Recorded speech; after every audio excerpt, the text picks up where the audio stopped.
तो हेलो दोस्तों, कैसे हो आप लोग। दोस्तों, कल नीति आयोग की 10वीं बैठक हुई जिसमें से रिपोर्ट निकल के आई कि हमारा भारत दुनिया के टॉप 4 कंट्री में शामिल हो गया है। टॉप 4 इन द सेंस क्या कि अर्थव्यवस्था के मामले में दुनिया के जो टॉप 4 देश है, हालांकि इससे पहले हमारा भारत 5वें नंबर पे था और जापान को पीछे छोड़ते हुए चौथे नंबर पे आ गया है।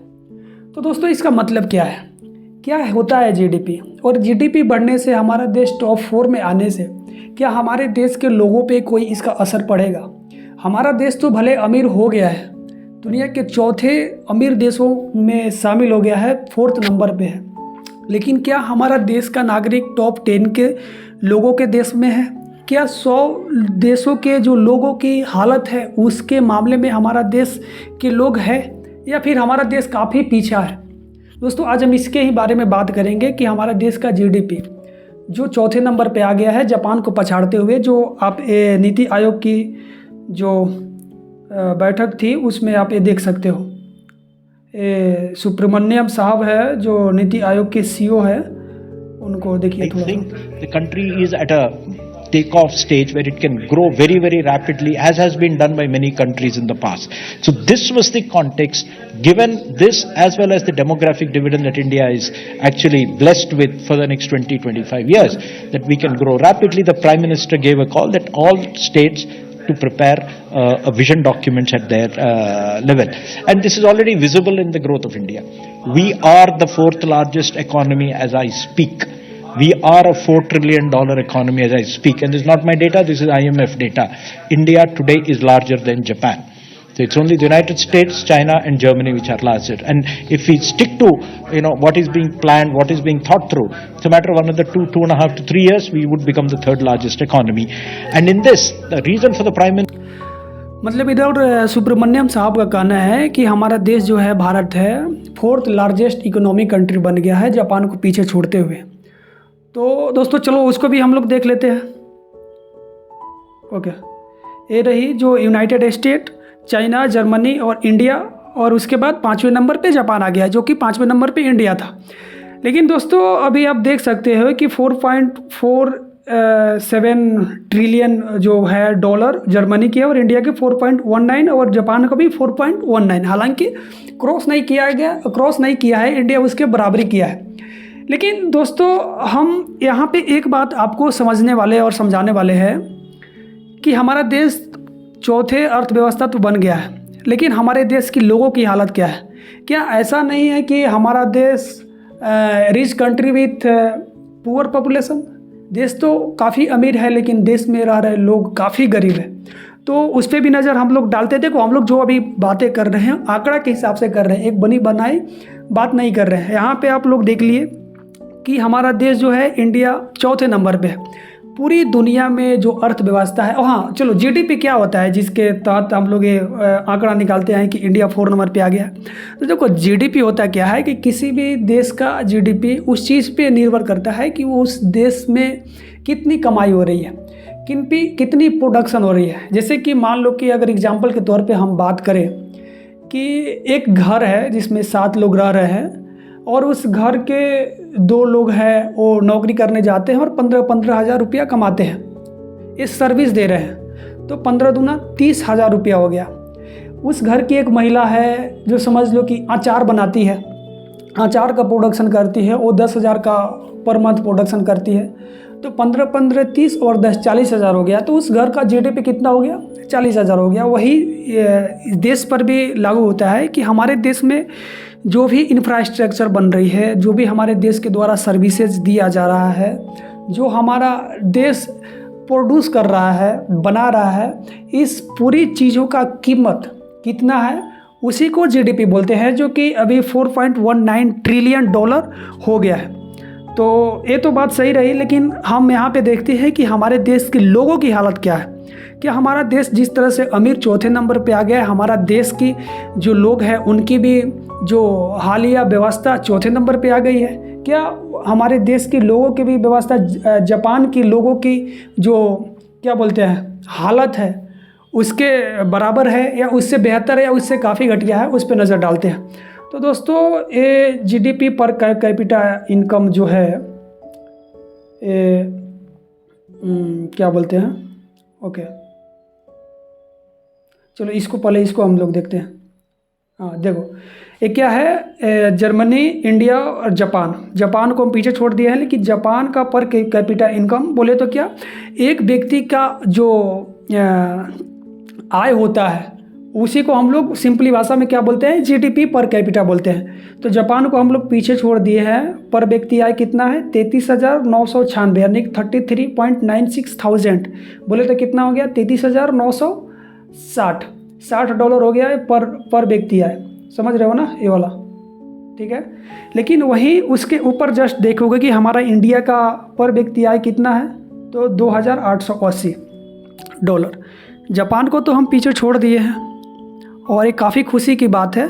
इसको सेलिब्रेट भी करनी होगी और सेलिब्रेट भी करनी चाहिए एज अ देश की नागरिक कि हमारा देश इतना आगे बढ़ रहा है। लेकिन वहीं अपने को इस चीज़ पे भी नज़र डालनी होगी कि हमारा देश महान तो बन रहा है, लेकिन हमारे देश के लोग दिन प्रतिदिन नीचे गिरते जा रहे हैं। अमीर और अमीर होता जा रहा है और गरीब होता जा रहा है इस आंकड़े के हिसाब से, जो कि आंकड़ा ये ऐसा नहीं कि अफवाह में कहीं हवा से उड़ के आ गया है, ये वाजिब आंकड़ा है। चलो कितना, फ्रांस कितना 7 नंबर पे है, हमसे 3 स्टेप पीछे है। दुनिया में जो इकोनॉमी है फ्रांस की 7वें नंबर पे है, लेकिन वहाँ के कितना 46,990 पर व्यक्ति आय है, यानी कि एक व्यक्ति की आय इतनी है फ्रांस की बोल रहे हैं। चलो कनाडा की देख लेते हैं हम लोग। कनाडा कितना 9 नंबर पे है, लेकिन कनाडा 9 नंबर पे होते हुए भी वहाँ के देश की नागरिक की हालत है वो हमारे भारत देश की नागरिकों की हालत से कितना, मतलब कि आपको 25 गुना 20 गुना अच्छा है। तो भले ही उसका देश जीडीपी के मामले में 9 नंबर पे है, लेकिन वहाँ के देश के नागरिकों की हालत जो है हमारे देश की नागरिकों की हालत से 20 गुना 25 गुना बेहतर है। समझ रहे हो ना। तो कहने का मतलब यह है कि हमारे देश के 1% जो लोग हैं, हमारे देश की जो पैसा है या फिर जो भी है इस तरह से एसेट्स है, 40% पे कब्जा करके बैठे। समझ रहे हो ना। 1% लोग हैं 100 में से, जैसे कि मान लो कि 100 लोग हैं और 100 रुपया है, सिंपल सा समझने के लिए बात कर रहे हैं। 100 लोग हैं और 100 रुपया है, जिसमें से एक लोग को 40 रुपया दे दिया जाता है और बाकी के 99 लोगों को 60 रुपया में बांटा जाता है कि आप लोगों के लिए जो 60 रुपया है 99 लोग बांट लो और जो 40 रुपया है सिर्फ एक आदमी लेगा। तो इस तरह से कुछ हालत है। हम लोग देख लेते हैं कि जो भी जीडीपी के मामले में तो बात कर ही लिए, पर कैपिटा इनकम के बारे में बात करते हैं कि पर व्यक्ति आय जो होता है वो दुनिया में कौन से देश की सबसे अधिक है और हमारा इंडिया किस नंबर पे है, कहाँ है हमारा इंडिया, देखते हैं। तो दोस्तों अभी आप देखोगे ये क्या बोलते हैं, देखो टॉप 1-2 पे कौन है, सिंगापुर और लक्समबर्ग आपको दुनिया के सबसे अधिक पर व्यक्ति आय में टॉप कर रहा है। यहाँ पे देखो 1,28,996 डॉलर पर व्यक्ति आय है, लेकिन हमारा इंडिया का कितना है, 3,000 से ही नीचे, 3,000 से भी नीचे है डॉलर के मामले में। मतलब कि क्या, देखो 3,000 पर व्यक्ति आय है हमारा इंडिया का और लक्समबर्ग का कितना है 1,28,936। तो क्या फ़र्क पड़ता है उस देश के नागरिक को कि लक्समबर्ग टॉप इकोनॉमी में नहीं है? कोई फ़र्क पड़ता है क्या? कुछ नहीं फ़र्क पड़ता है। हम बोलते हैं ना कि हमारा देश क्या है, हमारा देश किससे मिलकर बनता है, लोगों से मिलकर बनता है। हमारा देश एक लोगों का संगठन है, बोलते हैं ना, स्टेट का संगठन है, गाँव का संगठन है, लोगों का संगठन है। लेकिन उस देश के अगर लोग ही खुशहाल ना रहे, उस देश के लोग ही दुखी रहे, तो फिर देश बड़े हो जाने से क्या मतलब होता है। देखो बातें काफ़ी गंभीर है। जिस तरह से सुब्रमण्यम साहब प्रेस कॉन्फ्रेंस में बोल रहे थे कि हम जापान को पीछे छोड़ दिए हैं, पछाड़ दिए हैं और आने वाले 2-3 सालों में हम जर्मनी को भी पीछे छोड़ के टॉप 3 इकोनॉमी में शामिल हो जाएंगे। तो क्या फ़र्क पड़ता है कि आप और हम टॉप 3 इकोनॉमी में शामिल तो हो जा रहे हैं, लेकिन हमारे देश की लोगों की हालत आज भी वही है जो 2002 और हमारे 1947 में जिस तरह से आज़ाद हो रहा था। पर व्यक्ति आय जिस तरह से उस समय था, आज भी उसी समय से है। उसी प्रकार से है, तो कोई फ़र्क पड़ने वाला नहीं है। तो यही सारी चीज़ें हैं। और उस प्रेस कॉन्फ्रेंस में सुब्रमण्यम साहब से पूछना चाहिए कि इस चीज़ को लेकर हम लोग सेलिब्रेट कर रहे हैं कि हमारा देश चौथे नंबर पे आ गया है, जापान को पीछे छोड़ दिया है, लेकिन पर व्यक्ति आय की क्या, हमारे देश के लोगों की नागरिकों की हालत की क्या, इस पर भी तो सोचना चाहिए, इस पर भी तो फोकस करनी चाहिए। और हालांकि और बीजेपी के कद्दावर नेता नितिन गडकरी भी बोल चुके हैं कि हम लोग तो अमीर हैं, हमारा देश अमीर है, लेकिन हमारे देश के लोग बहुत ही गरीब है। और एक बात और हम लोग देख लेते हैं कि इंडिया किस नंबर पे है, सच में इंडिया किस नंबर पे है। अभी तो हम लोग देख रहे हैं ना, top Singapore, Luxembourg, Qatar, Ireland, क्या बोलते हैं, Macau, Norway, Switzerland.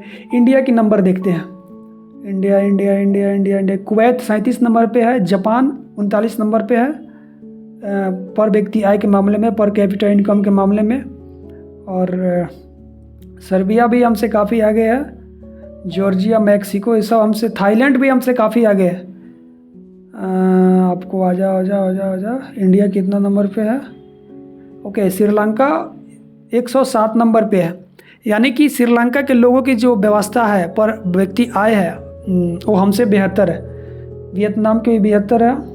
Okay, Japan, Philippine, India किधर रह गया? ओके, इंडिया इधर है, देखो 122 नंबर पे इंडिया है। यानी कि पर व्यक्ति आय के मामले में हमारा देश कहाँ है? 122 नंबर पे है।